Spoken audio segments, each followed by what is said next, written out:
Good day, everyone. It's Andre here. And last week I met a lady and her friend, and she introduced me as a salt of the earth man. And I was wondering what she really meant by that, as it is a saying we sometimes use without really knowing what it means. And I want to look at that today. Now, one of my favorite parts in the Bible is the Beatitudes that you find in Matthew 5. And then it is followed by Jesus talking about salt and light. Let's read Matthew 5, verse 13 to 16. Matthew 5, verse 13 to 16. And it says, "You are the salt of the earth. But if the salt loses its saltiness, how can it be made salty again? It is no longer good for anything except to be thrown out and trampled underfoot. You are the light of the world. A town built on a hill cannot be hidden. Neither do people light a lamp and put it under a bowl. Instead, they put it on its stand, and it gives light to everyone in the house. In the same way, let your light shine before others, that they may see your good deeds and glorify your Father in heaven." Now, this statement is part of Jesus' Sermon on the Mount, a summarization of the Beatitudes. And often many Christians have a false notion that if they live out at least one or two qualities listed in the Beatitudes, then it is sufficient to live a life pleasing to the Lord. But sadly, this is not true. In fact, all the Beatitudes are to be embedded as part of our Christian walk, and following all of them diligently qualifies us as His disciples, and they are called as the salt of the earth. When Jesus says that we are the salt of the earth, He meant the following. First of all, He meant flavor. Now, Job 6 verse 6 says, "Is tasteless food eaten without salt? Or is there flavor in the sap of the mallow?" Now, salt, a precious commodity, has several properties, and the primary one is that it gives flavor to food. Anything without salt is not fit for consumption. All the ingredients put together can never enhance the taste unless salt is added to any dish. Likewise, in a world that has many talented, skilled, and creative people, it is often a Christian who gives a flavor to a conversation, to a relationship, or to the community. They could be few in number, but are sufficient to add a divine flavor. The Old Testament explains this truth more vividly. In Numbers 30 verse 2, we find that during the time of Joshua, the land was divided among the 12 tribes. The Levites never had a land of their own, but were allotted few cities in all the lands of the 12 tribes, which explain that they were not restricted to one place, but were found in every place. This was God's way of ensuring that every tribe remained in Him, and like the salt, the Levites were the instruments of God across the promised land. Now, similarly, believers are never confined to one place, but are found everywhere across the world. As the salt of the earth, we could be few, but more than enough to make the difference and save those around us from sin and backsliding. So firstly, flavor. Secondly, faithfulness. Salt symbolizes faithfulness. To be faithful in everything is the primary attribute of every believer. A godly person's life stands out in a wicked world only if they can, in every circumstance, remain steadfast in faith. The Lord in Matthew 5 verse 37 says that our yes should be yes and our no a no, unwavering and faithful, bringing glory and honor to the name of Jesus. Compromises with the world will cause us to lose our savor, rendering us to be useless to God and man. As the salt of the earth, our faithfulness is the differentiating factor that glorifies our Father in heaven.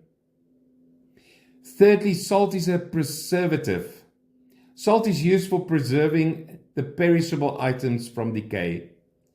As His children, we are the preservatives of God's goodness, which means that in a world where there is sin, wrong, and wickedness, we protect ourselves, our families, and community from its influence and bring about His goodness. We will be the instruments to bring change in society. To name a few godly men and women who, by the redeeming power of Jesus in their lives, were great contributors to the society and the country at large. They were, for example, William Carey, a great man of God, fought for the abolishment of Sati Sahagama. And then Pandit Ramabai fought for the rights of girls to pursue their studies. What about Mother Teresa, who showed God's love through service and care? A truth to follow is that as His followers, it is our responsibility to preserve the good and remain barriers of negativity and wrong actions. Job 1 verse 4 explains that Job was respected not because of his wealth, but his upright living and for being a protector of the innocent. It is a sad state of Christian life if the world around us sees us as one amongst them and don't find any traces of uprightness in our conduct. As the salt of the earth, we are called to preserve our families, communities, and nations from sinfulness and deterioration. In the Old Testament, the covenant of salt is mentioned to explain the importance of salt in all the offerings. It is used as a metaphor to explain about an eternal and faithful covenant between us with an unchanging, unwavering, almighty God. As His children in this world, salt teaches us a good quality, that we have God as our friend and that we are in a long-lasting friendship with Jesus, His church, and His fellow believers.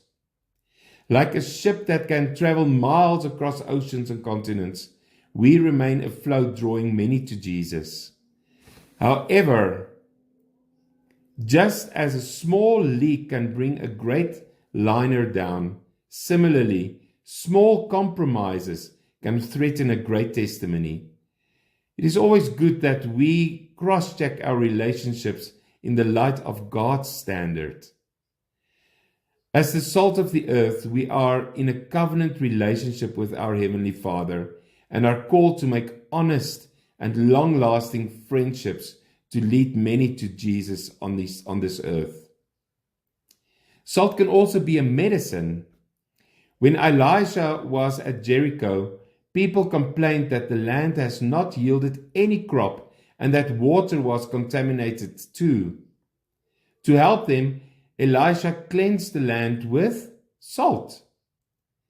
This explains yet another characteristic of salt as a purifying agent. To cleanse, to heal, and to restore. Christians have a solemn responsibility to offer healing, relief, and comfort, called purify the ones we interact. By our words we bring healing, relief, and comfort. As the salt of the earth, we are the purifying agents in a world ravaged by disease and sin. Lastly, salt also is connected with peace. Mark 9 verse 33 records a discord among the 12 disciples. In verse 9 verse 50 of Mark, Jesus goes on to say that they should have salt in themselves and be at peace. These words of Jesus explain that as His believers, we have to be united and practice peace at all times. This includes the ones in our households, our church, and our society. In times of disagreements, our conversations should be more kind and gracious. As the salt of the earth, we are the peacemakers in our families, in our churches, in the Christian fraternity, and also the world at large.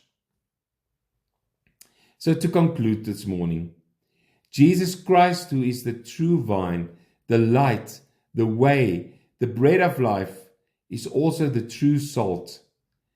Just the way the branch remains fruitful by being attached to the vine, so are we fruitful when we remain in him.